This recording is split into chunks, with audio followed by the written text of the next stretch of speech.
자, 이제 이번 강의에서는 여러분들이 정말로 무서워하는 함수라는 거 공부를 해볼 거예요. 여러분들이 함수라고 하는 거 중학교 때부터 정말 힘들어하고 뭐랄까 이 수포자의 대량 발생하는 부분, 대량 발생하는 이 파트가 되겠죠. 여러분이 정말 싫어하는 부분이기도 한데 사실 함수라는 게 맞아요. 어렵긴 어렵습니다. 어렵긴 어려운데 그 함수의 본질을 궁극적으로 한 번씩 생각해보고 찬찬히 정복해 나가면 누구든지 잘할 수 있는데 이 여러분이 함수가 어려운 이유가 자꾸 제대로 공부를 안 하고 처음부터 그래프에 집착하니까 어려운 거야. 근데 여러분이 그래프에 집착하지 않고 그래프란 건 무엇인가? 왜 이렇게 만들어지는 건가? 그리고 그래프가 이렇게 만들어졌을 때 우리가 어떤 생각을 할 수 있는지를 찬찬히 알아보면 여러분이 함수를 정복하는 게 그렇게 어려운 건 아니거든요. 그래서 이번 시간부터 함수를 하나씩 해볼 텐데 선생님이 아주 천천히 여러분 이해할 수 있게끔 이렇게 설명을 해드릴 테니까 하나씩 꼼꼼하게 보자고요. 자, 함수. 함수라고 하는 거는 이제 우리 교과서에 있는 정확한 정의, 아주 정확하진 않지만 이렇게 말할 수 있을 것 같아. 규칙을 가진 대응이라고 말할 수 있겠습니다. 이게 함수인데요. 특히 여기서 중요한 단어는 대응이 되겠습니다. 대응. 대응한다. 우리가 이 함수를 흔히 말할 때 인간 세계를 이렇게 설명해주는 좋은 도구가 함수라고도 우리 수학자들 많이 말을 하거든요. 여러분한테는 1도 다가오지 않는 말이죠. 무슨 함수가 우리 자연현상, 사회현상을 이렇게 설명해주냐라는 생각이 들겠지만 우리 주변에서 대응이라는 거 굉장히 많이 볼 수 있어요. 대응은 이렇게 쉽게 말하면 짝짓기 이렇게 말할 수도 있거든. 선생님은 좀 더 좀 확 와닿는 표현 짝짓기라고 해볼게요. 여러분 그 동물 간의 짝짓기 이런 게 아니고 그냥 어떤 물체와 물체 아니면 어떤 개념과 개념을 서로 이렇게 연관 짓는 거 이걸 대응이라고 짝짓기라고 선생님 표현하는 거야.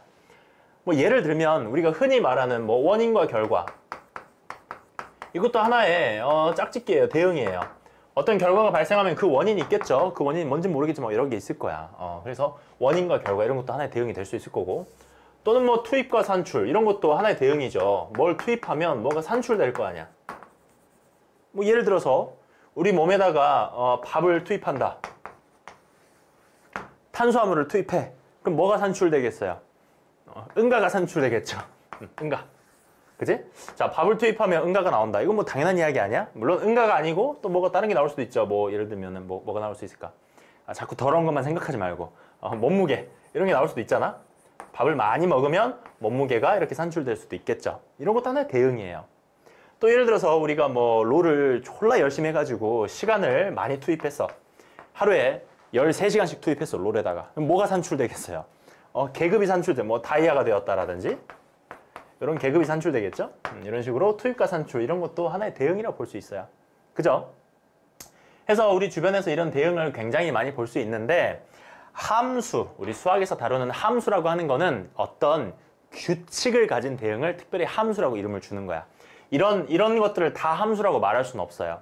아시겠죠? 그래서 어떤 규칙을 가져야 되는데 그 규칙이 뭔지 잠깐 설명해 볼게요. 그래, 대응이라고 하는 거는 어찌됐건 두 개의 개념, 두 개의 집단 뭐 그런 것들을 이렇게 짝짓는 게 대응인데 자, 선생님이 그 두 개의 집합 또는 두 개의 집단을 우리가 X하고 Y라고 할게요. 자, 두 집합 X, Y 사이의 대응을 이제 함수라고 할 건데 특정한 규칙이 있어야 돼. 그 대응 사이에는 규칙. 규칙이 뭐냐? 첫 번째, 집합 X의 모든 원소가 두 번째 규칙, Y의 원소와 무조건 하나씩 대응된다. 이게 이제 우리가 말하는 함수라고 말할 수 있는 규칙이 되겠어요. 중요한 단어 선생님이 동그라미 쳐드릴게. X의 모든 원소가 여기서 말하는 XY는 뭐냐면 그냥 두 집합 XY 말하는 거야. 여기서 뭐 원인을 X, 결과를 Y라고 하고 투입을 X, 산출을 Y라고 하면 두 개의 집단, 두 개의 집합을 XY라고 할 때 X의 모든 원소가 Y의 원소와 하나씩만 대응되어야만 이걸 우리가 함수라고 부르는 거예요. 잘 봐봐. 그러면 아까 잠깐 예시 들었는데 우리가 집합 X를 투입이라고 하고 집합 Y를 산출이라고 했는데 아까도 말했죠. 밥을 열심히 투입해서 몸에다가 투입시켰어. 그럼 산출되는 게 응가도 있고 몸무게도 있잖아. 그럼 잘 보세요. x의 원소가 y의 원소랑 하나씩 대응되는 게 아니죠. 그럼 이런 건 함수라고 부르진 않는다고. 이거는 하나의 대응이긴 하지만 어떤 우리가 원하는 규칙을 가진 대응은 아니니까 함수라고 부르진 않아요. 자, 그래서 또 다른 예를 한번 들어볼게. 자꾸 응가 말하니까 좀 더럽다. 그지? 어떤 국가가 있습니다. 그 국가를 X라는 집합이라고 할게요. 그 다음에 그 국가의 수도를 Y라는 집합이라고 할게. 갑자기 상식 이야기 될 것 같은데? 자, 중국의 수도. 중국. 대답해. 이것들아. 중국의 수도 뭐야? 베이징. 이 사람들 상식 있는 사람들인가? 이탈리아 수도. 이탈리아. 선생님 한글도 못 쓰네요. 이탈리아 수도. 로마죠, 로마. 갑자기 약간 헷갈린데 맞나요, 로마? 이런 식으로 할 수 있어요. 아무튼 뭐 일본의 수도, 나쁜 일본, 요즘 일본 문제가 있죠. 일본의 수도는 뭐다? 도쿄. 이렇게 쓸 수 있겠습니다. 아무튼 X의 집합은 국가고요. Y의 집합은 수도인데 잘 보시면 X 하나당, 원소 하나당 Y의 원소 하나씩 이렇게 대응이 되죠. 모든 원소가, X의 모든 원소가 Y의 원소 하나씩 이렇게 대응이 되잖아. 그럼 이거는 뭐라고 부를 수 있다? 함수라고 부를 수 있다 이거야. 이해할 수 있나요? 근데 만약에 수도가 아니고 그냥 도시라고 해봐. 도시. 그러면 중국의 도시 그러면 베이징도 있지만 또 뭐도 있어? 충칭 이런 것도 있고. 선생님 중국 잘 모릅니다. 아무튼 뭐 난징 이런 것도 있나? 있을 것 같아. 아닌가? 모르겠어요. 아무튼 그런 게 있을 거야. 중국의 도시 되게 많잖아. 그럼 저 규칙에 맞지 않다 이거죠? X의 모든 원소가 Y의 원소랑 하나씩 대응돼야 되는데 막 3개씩 대응되잖아? 이러면 함수가 아니라고요. 무슨 말인지 알겠죠? 함수라고 하는 게 그런 뜻이고 우리가 함수라고 하는 걸 중요하게 생각할 수밖에 없는 이유는 우리 주변에서 이런 대응 관계를 너무나 많이 볼 수 있기 때문에 함수로서 우리가 많이 좀 연구를 한다 이거야. 이렇게 생각하시면 되겠습니다. 자, 쌤이 지금 여러 가지 예시를 들어봤는데 이제 우리가 다루게 될 것은 결국 숫자에 대한 얘기죠. 숫자. 그래서 숫자를 가지고 함수를 좀 더 이야기를 해볼게요. 자, 우리가 함수를 말할 때는 반드시 2개의 집단이 필요합니다. 방금도 말했지만 반드시 2개의 집단이 필요해. 그래서 2개의 집합이 있고 X에서 Y로 이렇게 대응할 거기 때문에 화살표로 이렇게 표시를 해요. 그 다음 함수마다 이름을 줄 수가 있는데 대체로 주는 방법은 소문자로 F 또는 G 또는 H 이렇게 많이 이름을 줍니다. 여러분 흔히 중학교 때부터 fx라는 거 많이 들어봤지? fx. 그래서 그 f라고 하는 거는 그냥 함수의 이름이에요. 자, 예를 들어 1번과 2번과 3번이라는 정역의 원소가 있었어. 그런데 이 f라는 함수는 쏘는 규칙이 이렇대. 쏘는 규칙이 x라는 정역의 원소가 어디로 쏘는 거냐? x 플러스 1로 쏘는 거다. 이런 원칙이 있어요. 이게 함수의 규칙이야. 그러면 여러분 당연히 할 수 있겠지만 1번은 어디로 쏘게 되겠습니까? x가 x 플러스 1로 쏜다 그랬으니까 어디로 쏘겠어? 2로 쏘겠죠. 2번은요 3번으로 쏠 거고 3번은 4번으로 쏠 거예요. 됐죠? 그래서 이런 대응 관계를 우리는 함수라고 부를 수 있고요. 이 대응 관계를 조금 더 간결하게 써보면 이렇게 쓸 수도 있대.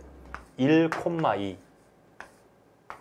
2,3, 3,4 이렇게 쓰기도 해요. 이렇게 쓰는 게 너무 번거롭고 귀찮으니까 그냥 간단하게 이렇게 쓰는 거야. x1이라는 원소가 y의 2라는 원소한테 쐈구나. 2라는 x의 원소가 3이라는 원소한테 쐈구나. 3이라는 x의 원소가 4라는 y의 원소한테 쐈구나. 이렇게 표현하기도 해요. 그리고 이걸 조금 더 예쁘게 시각화하면 좌표 평면 위에다가 예쁘게 표현할 수도 있어. 이 x와 y의 대응 관계를 그냥 한눈에 딱 보기 좋게 표현하는 거야. 어떻게 하느냐? 여기를 x축이라고 잡고 여기를 y축이라고 잡아서 x가 1일 때 y는 2입니다 라는 것을 이렇게 점을 찍어서 표현한대.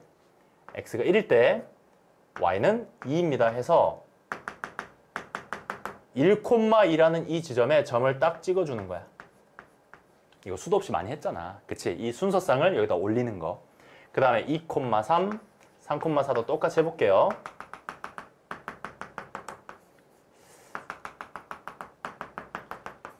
해서 이렇게 점 찍고 이렇게 점 찍고 이렇게 표현할 수 있어요. 아시겠죠? 자, 그렇게 해서 여기 같이 잡아주세요. 여기랑 이 대응 관계를 순서쌍으로 표현하고 그걸 다시 이렇게 좌표 평면에 올렸는데 이걸 여러분이 이제 그래프라고 할 수 있는 거지. 그래프. 여러분이 흔히 많이 봤던 그 함수의 그래프야.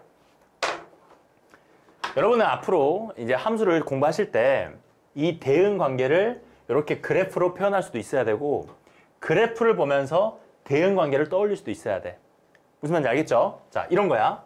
X라는 녀석이 2라는 녀석한테 쐈구나. 이렇게 볼 줄 알아야 된다고. 저 점을 딱 보고 2라는 X의 원소가 3한테 쐈구나. 3이라는 녀석이 4한테 쐈구나. 이렇게 볼 줄 아셔야 된다고요. 어려운 건 아니지만 여러분이 처음에 이걸 많이 연습해야 나중에 그래프가 눈에 보인다고.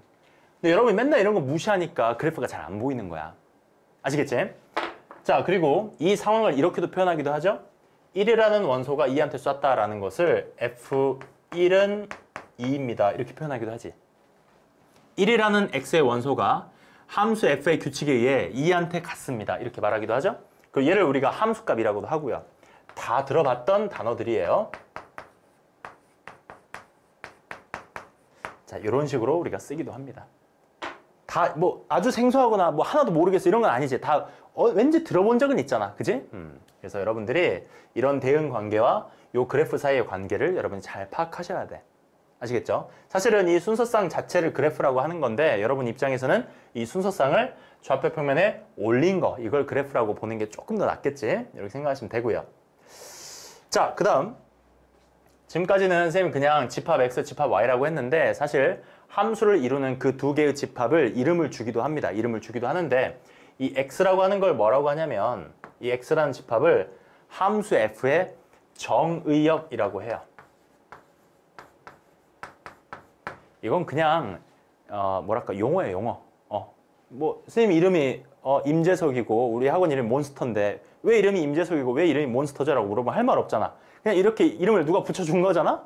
그것처럼 이 집합 F를 이루는 두 개의 집합 중에서 이 X라는 집합, 쏘는 집합을 우리가 정의역이라고 부릅니다. 그 다음 화살을 맞는 집합, 얘를 우리가 뭐라고 할 거냐면 우리가 공역이라고 할 거야. 공역.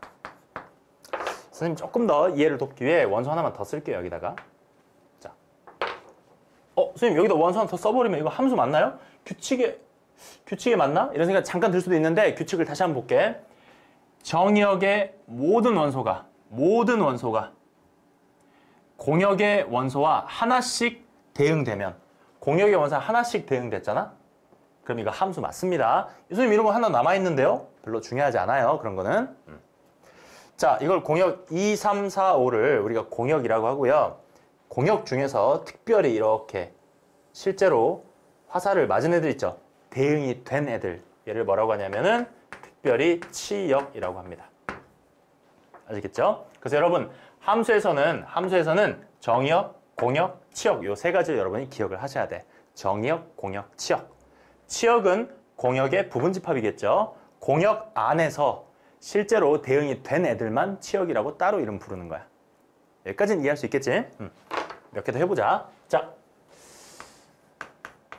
역시 이렇게 있고 이렇게 있어요. 그래서 이번에는 1, 2, 3이라는 게 있고 자, 이번에는 함수를 줄 때 이렇게 한번 줘볼게. 이름은 G라고 주겠습니다. G라는 함수 이렇게 G라는 함수라고 주는 건데 우리가 X에서 X제곱으로 가는 함수 이렇게 써볼까? X에서 X제곱으로 간다. 자, 그러면 1은 어디로 가겠습니까? 1로 갈 거고요. 2는 어디로 가요? 4로 가고 3은 어디로 갑니까? 9로 갑니다. 하나의 원소 16을 하나 더 줘볼게요. 이렇게. 자, 이 대응 관계를 함수 그래프로 표현할 수 있어야 돼. 어떻게 표현한다고? 1,1에다가 표현하는 거야. 1,1 2,4 2,4 그 다음 3,9 9 높게 한 요 정도 있다고 칠게요. 3,9 이렇게 됐어요? 이렇게 이 점 3개를 찍으면 이게 바로 함수의 그래프가 된다 이거야. 됐지? 이번엔 거꾸로 해볼까요? 선생님 점을 하나 찍어 보겠습니다. 여기 1, 2, 3 여기 1, 여기 2, 여기 3이 있는데 1,1에다가 점을 하나 찍고요. 2,2에다가도 점을 하나 찍고 2,3에다가 점을 하나 찍고 3,1에다가 점을 또 하나 찍어 보겠습니다. 자, 이렇게 좌표 평면에 점 4개를 찍어봤는데 여러분 이거를 함수의 대응으로 표현해보면 정역의 원소와 공역 및 치역을 표현할 수 있습니다. 자, x에서 y로 가는 함수, 이걸 편의상 이번에는 h 함수라고 할게요. 규칙은 나도 잘 모르겠어. 그래서 1이라는 건 어디로 가는 겁니까? 이거 보고 대답해봐. 1은 어디로 가는 거야? 1은 누구한테 갔다? 아, 1한테 갔구나. 그러면은 1이 1한테 갔다. 이렇게 표현하시면 돼요. 됐지? 2는 누구한테 갔는데 2. 2는요. 자, 올라가다 보니까 2한테도 갔고 선생님 2에서 또 저기 위에 3한테도 갔네요? 이거 볼 줄 알아야 돼? 아, 그렇구나. 그러면 여기 2라는 녀석이 2한테도 가고 3한테도 간 거예요. 그 다음 마지막 3이라는 녀석은 다시 1한테 갔군요. 3이라는 녀석은 다시 1한테 간 거야. 좋아. 이렇게 생겨먹은 그래프, 좌표 표현에 올려놓은 이 4개의 점을 대응관계 표현해봤어. 여러분 이거 함수일까요? 아닐까요? 이건 함수가 아니죠. 왜? 규칙이 뭐라 그랬냐면 정역의 모든 원소가 y의 원소랑 하나씩 대응이라 그랬는데 정역의 모든 원소가 하나씩 대응된 게 아니잖아. 요 2라는 녀석은 2개랑 대응됐잖아. 이건 함수가 아니라고. 이해할 수 있겠지. 그리고 요 그림도 이해할 수 있겠죠. 왜 함수가 아닌지. 자, 그 다음 함수가 아닌 거 하나만 더 보여드릴게. 함수가 아닌 거. x에서 y로 가는 새로운 함수가 하나 있었습니다. 이거 뭐 다시 한번 f라고 할게요. 그래서 이번에 1, 2, 3이 있었는데 1은 1로 가고 2는 2로 가고 3은 안 갔어요. 이거 함수일까 아닐까? 이건 함수가 아니겠죠. 왜? 규칙이 뭔데? 정역의 모든 원소가 대응돼야 되는데 1번과 2번만 대응되고 3번은 대응이 안 됐잖아. 그럼 이건 아예 함수라고 하지 않는다고. 무슨 말인지 이해할 수 있겠죠? 이렇게 해서 여러분들 함수의 대응이랑 그 녀석들을 좌표 평면에 올렸을 때 이걸 읽을 줄 알아야 된다 이거야. 무슨 말인지 알겠죠? 정역, 공역, 치역이 뭔지도 확실히 이해하셔야 되고요. 좋습니다. 지금 기본 설명은 조금 된 것 같고. 자, 근데 여러분이 알고 있는 함수의 그래프랑은 좀 느낌이 달라요. 왜냐? 여러분이 알고 있는 함수의 그래프는 막 이렇게 직선을 그린다든지 아니면 뭐 이렇게 막 곡선 그린다든지 이런 것들이 함수의 그래프인데 지금 보면 막 자꾸 막 점을 찍는다 이거야. 이게 좀 뭔가 이상해. 이런 거 한번 볼게요.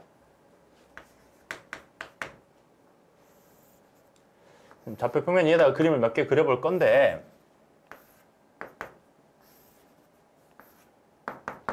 자, 한번 봅시다. 요런 그림 하나 그려볼게요. 그 다음에 요런 그림도 하나 그려볼게. 그 다음에 이번에는 막 이런 그림도 하나 그려볼게. 이번엔 점이 아니고 이렇게 막 곡선을 그려봤는데 여러분이 이렇게 생각하시면 돼요. 이 곡선이나 직선들도 사실은 여러 가지 점들이 모인 거야. 수많은 점을 찍어서 이런 모양이 된 거니까 그냥 이것도 점들의 모임이구나 이렇게 생각하시면 돼요. 봅시다. 그러면 이렇게 생긴 녀석은 함수의 그래프인가 아닌지 생각해 보자. 그래. 이 x의 원소에 대하여 이 y의 원소가 대응된 거구나. 이 x의 원소에 대해서 이 y의 원소 대응된 거구나. 이 x의 원소에 대하여 이 y의 원소 대응된 거구나. 이렇게 확인할 수 있겠죠. 문제 없지?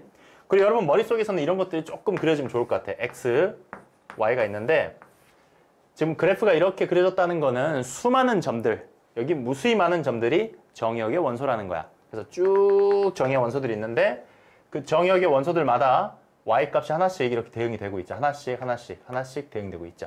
그지? 그래서 쫙쫙쫙 이쁘게 대응되고 있을 거야. 함수 맞습니다. 이거는. 이건 함수예요. 됐죠?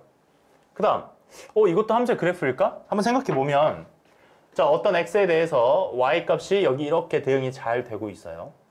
또 다른 x에 대하여 역시 올라가다 보면 y값이 잘 대응되고 있어요. 이런 x에 대해서도 y값이 이렇게 잘 대응되고 있습니다.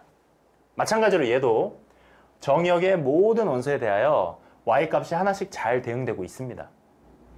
이것도 함수 맞아요. 그런데 얘는 조금 이상해. 봐봐. 무슨 말이냐면 여기 어떤 x의 원소가 있었어요. 그럼 이 녀석이 대응하고 있는 y값을 보면 이렇게 위로 쭉 올라가서 여기 이 y값 이렇게 말할 수 있잖아. 근데 이렇게 내려가도 여기 이렇게 y값이 이렇게 대응이 되잖아. 두 개. 에? 만약에 얘가 세모였다고 하고 얘가 별이라고 하고 얘가 네모라고 하면 이거 대응으로 표현하면 어떤 상황이야 지금? 대응관계 표현하면 x에서 y로 가는 건데 여기가 x축입니다. 정의역의 원소 세모가 여기 올라가다 보면 이 그래프 이 점에서 만나잖아? 별이란 녀석한테 대응되기도 하고 또 이렇게 내려가다 보면 네모란 녀석한테 대응되기도 해요. 이 그림을 대응관계 표현하면 이렇다고. 이거 이해할 수 있겠지? 그러면 이거 함수 아닌데? 그치? 정의역의 모든 원소가 하나씩 대응돼야 함수인데 두 개씩 대응되잖아. 함수가 아니에요. 무슨 말인지 알겠죠? 그래서 여러분들이 이렇게 함수의 그래프가 그려져 있을 때 함수인지 아닌지 판단할 줄 알아야 돼. 물론 선생님하고 지금 한 것처럼 하나씩 하나씩 생각해 봐도 되지만 이걸 판단하는 방법도 있대. 그게 뭐냐면 이 수직 테스트라고 해서 수직선 테스트라고 해서 이런 방법이 있답니다. 다시 한번 그려볼게요. 자, 함수인지 아닌지 판단하는 방법을 말씀드리는 거야. 지금 쌤이 방금 3개의 그림을 그려봤는데 수직선 테스트가 뭐냐면 X축과 수직인 선을 그려보는 거야.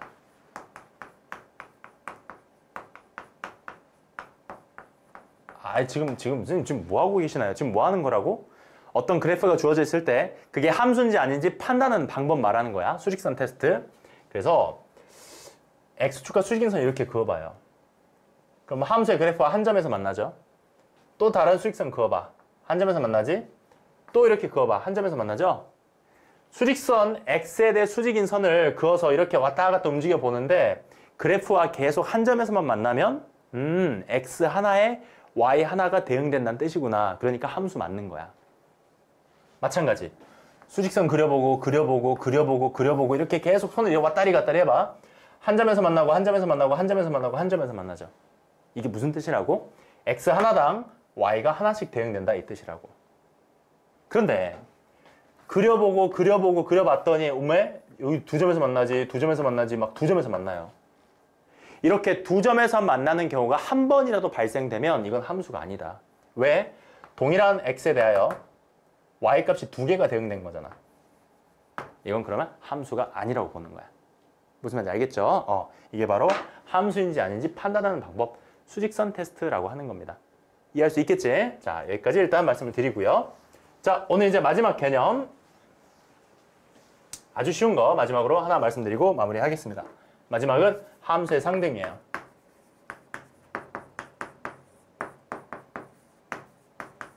함수가 두 개가 있는데 이 두 개의 함수가 같다라는 말을 할 때는 이렇게 말하는 거래. 두 개의 조건 만족해야 되는데 첫 번째, 정의역과 공역이 각각 같아야 돼요. 다시 두 개의 함수가 있는데 두 함수가 상등, 같다라는 말을 하려면 첫 번째로 정의역과 공역이 같아야 되고 두 번째는 정의역의 원소 x에 대하여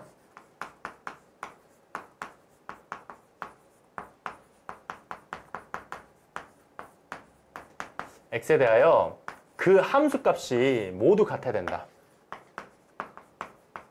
그 함수값 fx가 모두 같다. 이걸 수학적 기호로 쓰면 훨씬 쉬운데 여러분들 그냥 한글로 정확히 이해하라고 한글로 써봤어요. 함수 두 개가 같으려면 정의역과 공역이 같아야 되고 두 함수의 정의역의 모든 원소에 대하여 함수값이 모두 같아야 합니다. fx라고 했는데 함수가 두 개니까 fx와 gx의 두 개라고 하겠습니다. 자, 무슨 말이냐면 한번 보세요. x에서 y로 가는 함수가 있는데 함수가 두 개가 있는 거야. 하나는 f라는 함수, 또 하나는 g라는 함수를 줘볼게요. 또 하나는 g라는 함수예요. 이렇게 g라는 함수를 줬어요.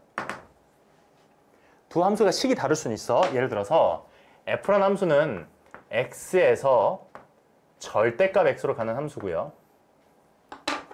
g라고 하는 함수는 x에서 x제곱으로 가는 함수예요. 그리고 우리가 함수 표현할 때 이렇게 표현하게 돼요. 지금 이렇게 표현하는 게 아주 좋은 표현이긴 하지만 여러분들 이렇게 표현해도 돼. 여러분한테 익숙한 gx는 x제곱이다 이런 표현도 괜찮아요.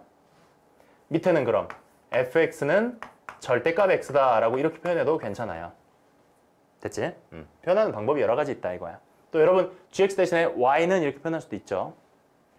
선생님 그러면 모양이 완전히 다른데 이 두 개의 함수가 같은 함수도 될 수 있나요? 될 수 있어요. 식은 달라도 정의역이 어떻게 주어지냐에 따라 같은 함수가 될 수도 있거든? 예를 들면 정의역을 0하고 1만 줘볼게. 잘 봐. f라는 함수의 규칙에 의하면 0은 어디로 가니? 절대값 0으로 가니까 0으로 가죠. f라는 함수에 대해서 1은 어디로 가니? 1은 절대값 1이니까 역시 1로 가죠. 그 다음 g라는 함수도 마찬가지야. 자, f 0은 0으로 가고 1은 1로 갔어. g는 x제곱한테 가는 거야. 0은 어디로 가 그러면? 0으로 가죠. 1은 어디로 가? 1로 가죠. 이렇게 모든 정의역의 원소에 대하여 함수값이 동일하면 이 두 개의 함수는 같다, 상등이다 이렇게 말한대요. 알겠죠? 여러분 이거 오해하시면 안 돼. 함수가 같다, 다르다는 식하고는 아무 상관이 없어. 식이 중요한 게 아니고 정의역과 공역이 같으면서 함수값도 다 같으면 대응관계가 다 같으면 같은 함수라고 보는 거야. 마지막, 만약에 내가 여기다가 정의역 원소 하나를 더 추가해 줬어요. 마이너스 1을. f라는 함수에 의하면 마이너스 1은 어디로 가야 돼? 1로 가죠. 1. 이거 좀 안 되겠다. 조금 그렇네. 마이너스 2라고 할까? 마이너스 2라고 줘볼게. 마이너스 2는 어디로 갑니까? f라는 함수에 마이너스 2는 절대값이니까 2로 가겠죠. 그런데 g라는 함수는 제곱이니까 어디로 가? 4로 가야겠지. 오, 어떻습니까? 그러면은 대응관계가 달라져 버렸죠? 이때는 두 함수가 서로 같은 함수가 안 되는 거야. 이해할 수 있을까? 그러니까 함수식이 서로 다르더라도 정의역이 어떻게 주어지냐에 따라 서로 같은 함수라고 불릴 수도 있고 서로 다른 함수라고 불릴 수도 있다고. 이 부분까지 이해하시면 중요할 것 같아요. 그래서 여러분들 함수를 이야기할 때는 이쪽이 중요합니다. 결국 함수는 두 집합 사이의 대응인데 여기 잠깐 봅시다. 결국 정의역과 공역을 잘 봐야 된다. 함수를 인정할 때는 정의역이 뭐냐, 공역이 뭐냐 이걸 꼭 같이 생각해야 된다고. 무슨 말인지 아시겠죠? 식에 집착하지 말고 정의역과 공역을 같이 보는 습관을 들여야 앞으로 함수가 정복이 된다 이거죠. 네, 일단 여기까지 마무리하겠습니다.